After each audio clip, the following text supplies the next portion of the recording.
Dear students, BA प्रथम वर्ष द्वितीय पेपर राजस्थान भूगोल के अंतर्गत हम राजस्थान की अपवाह प्रणाली के बारे में अध्ययन कर रहे थे।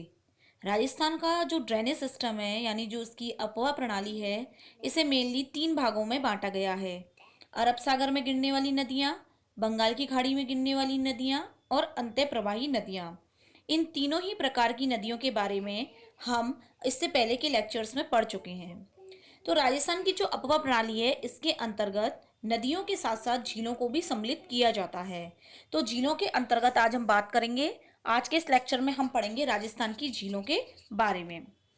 सबसे पहले मैं आपको बताऊं अगर झीलों के बारे में, तो राजस्थान में मेनली दो प्रकार की झीलें मिलती हैं।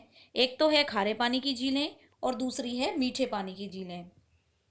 जो राजस्थान का उत्तरी पश्चिमी मरुस्थलीय भाग है, वहां पर अधिकांश जितनी भी झीलें हैं वो खारे पानी की हैं, क्योंकि ऐसा माना जाता है कि ये जो भाग है वो टेथिस सागर का अवशेष था। और ये टेथिस सागर था वो नमकीन क्षेत्र था, यानी उसमें लवणीयता की मात्रा अधिक थी। इसीलिए यहाँ पर जो भी झीलें हैं वो कैसी हैं, खारे पानी की। यह जो यहाँ की स्थित झीलें हैं ये पश्चिमी एशिया के मरुस्थल में स्थित प्लाया या अर्जेंटीना की साल्टा झीलों के समान हैं। जो राजस्थान में अरावली के पूर्वी भाग है उसमें पाई जाने वाली झीलें मीठे पानी की हैं।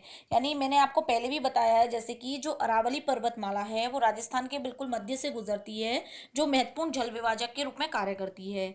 एक तो इसके पूर्व में बहने वाली नदियां बंगाल की खाड़ी में गिरती हैं और पश्चिम में बहने वाली नदियां जो हैं वो अरब सागर में गिरती हैं।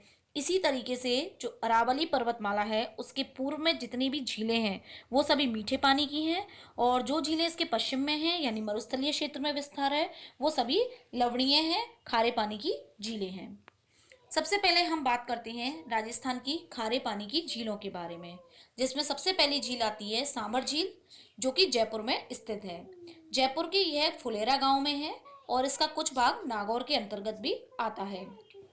इस झील में जितना भी प्रशासनिक कार्य है वो जयपुर से ही किया जाता है, यानी इस पर अधिकार किसको है, जयपुर को। राजस्थान की ये सबसे बड़ी प्राकृतिक खारे पानी की झील है, यानी ये इस झील का निर्माण जो है वो प्राकृतिक रूप से हुआ है, कृत्रिम रूप से नहीं हुआ, यानी बनाई गई नहीं है, ये अपने आप ही निर्मित है। और ये राजस्थान की सबसे बड़ी झील है। और भारत की बात करें तो भारत की ये दूसरी सबसे बड़ी खारे पानी की झील है। नंबर एक है भारत की खारे पानी की झील चिल्का झील, जो कि उड़ीसा में है।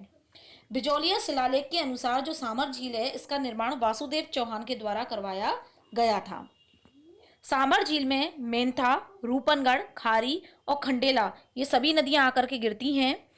सामर झील से भारत के कुल नमक उत्पादन का 8.7% नमक उत्पादित होता है, जो देश में सर्वाधिक है, यानी सबसे ज्यादा नमक जो है वो सामर झील से ही उत्पादित होता है। और यहाँ से जो नमक उत्पादित होता है उसकी जो क्वालिटी है वो भी बहुत अच्छी होती है। सामर झील जो है वो तीन जिलों की सीमा बनाती है, जयपुर, अजमेर और नागौर। यहाँ पर म्यूजियम सॉल्ट की स्थापना भी की गई, जिसे पर्यटन के क्षेत्र में रामसर साइट के नाम से जाना जाता है। सामर झील से नमक प्राप्त करने के लिए केंद्र सरकार ने हिंदुस्तान सामर सॉल्ट लिमिटेड नामक कारखाने की स्थापना 1964 में की थी। रियासत काल की अगर हम बात करें तो जो सामर झील है उसके नमक पर जयपुर और जोधपुर दोनों रियासतों का साझा अधिकार था। सामर झील में नमक क्यारी पद्धति के द्वारा बनाया जाता है। सन 1990 में सामर झील को रामसर साइट घोषित किया गया है। तो इस तरीके से जो सामर झील है वो राजस्थान ही नहीं बल्कि पूरे भारत में नमक उत्पादन का प्रमुख केंद्र है। दूसरी जो हमारी झील आती है वो है पंचपदरा झील, जो कि बाड़मेर में है। बाड़मेर के बालोतरा क्षेत्र में इसका विस्तार है। इसका निर्माण पंचा भील ने दलदल को सुखा करके उसके बाद किया था। इस झील से जो सर्वश्रेष्ठ किस्म का नमक होता है वो प्राप्त होता है। यहाँ से प्राप्त नमक में जो NaCl यानी सोडियम क्लोराइड की जो मात्रा होती है वो 98% प्राप्त होती है। यहाँ पर जो नमक का उत्पादन है इस झील पर वो खारवाल जाति के द्वारा मोरली झाड़ी पद्धति से किया जाता है, यानी नमक उत्पादन के अलग अलग विधि हैं। सामर झील में तो क्यारी पद्धति से होता है और पंचपदरा झील में मोरली झाड़ी पद्धति के द्वारा किया जाता है। इसमें एक मोरली नाम की झाड़ी होती है, उसकी जो टहनी होती है उनका उपयोग करके नमक के जो स्फटिक हैं वो बनाए जाते हैं और नमक का उत्पादन किया जाता है। पंचभद्रा झील जो है वो राजस्थान की नहीं बल्कि भारत की भी सबसे खारी झीलों के अंतर्गत आती है। तीसरी जो झील है वो है डीडवाना झील, जो कि नागौर में स्थित है। इस झील के जो नमक है उसका उपयोग चमड़ा उद्योग, कांच उद्योग और कागज उद्योग में किया जाता है। यह निजी संस्थाएं जिन्हें देवल कहते हैं उनके द्वारा यहाँ सर्वाधिक नमक उत्पादन होता है।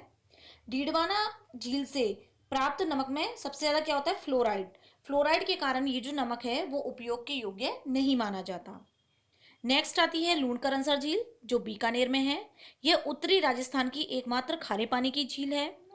इस झील के जो किनारे की हम बात करें तो इस पर लूणकरनसर बगसवा स्थित है जो कि बीकानेर का है और कम मात्रा में इससे नमक का उत्पादन होता है।